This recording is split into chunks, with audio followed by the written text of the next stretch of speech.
Hello guys, ఒక tasty recipe చెప్పబోతున్నాను. Paneer butter masala మా స్టైల్లో ఎలా చేసుకున్నామో చూసేయండి.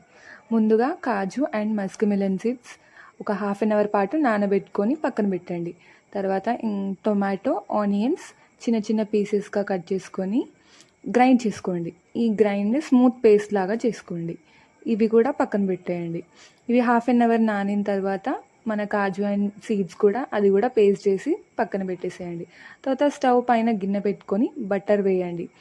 ఈ బటర్ కరిగిన తర్వాత ఆవాలు, జీలకర్ర, పచ్చిమిర్చి అండ్ కర్రీ లీవ్స్ ఇవన్నీ వేసి కొద్దిగా ఫ్రై అయిన తర్వాత పసుపు, అల్లం పేస్ట్, ముందుగా గ్రైండ్ చేసి పెట్టుకున్న ఆనియన్ అండ్ టొమాటో పేస్ట్ ఇవన్నీ వేసి బాగా కలుపుకుంటాం.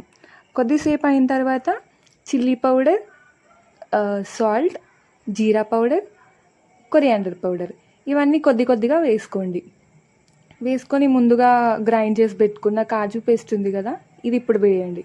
వేసి బాగా కలుపుకోండి. ఒకవేళ మనకు కన్సిస్టెన్సీ కొంచెం లూజ్ కావాలనుకుంటే కొద్దిగా వాటర్ యాడ్ చేయండి. చేసి కొద్దిసేపు స్టవ్ పైన అలా వదిలేయండి. ఈ గ్రేవీ అంతా మంచిగా బాయిల్ అవుతూ ఉంటుంది. ఇట్లా బాయిలింగ్ స్టార్ట్ అయినప్పుడు మనం కట్ చేసి పెట్టుకున్న పన్నీర్ స్లైసెస్ని దీంట్లో యాడ్ చేయండి. యాడ్ చేసి కొద్దిసేపు స్టవ్ పైన వదిలేస్తే మన గ్రేవీ అనేది ముక్కలకి బాగా అంటుకుంటుంది. తర్వాత పైనుంచి ఇట్లా కొత్తిమీర వేయండి. కొత్తిమీర అయితే మంచి ఫ్లేవర్ వస్తుంది కదా, ఎంత ఎక్కువ వేస్తే అంత మంచి టేస్ట్ వస్తుంది. పైనుంచి యాడ్ చేసేయండి. తర్వాత దీనికి కాంబినేషన్ అయితే చపాతీ ఇలా ఫోల్డ్ చేసుకుంటే మంచిగా మెత్తగా వస్తాయి చపాతీస్ అన్నీ.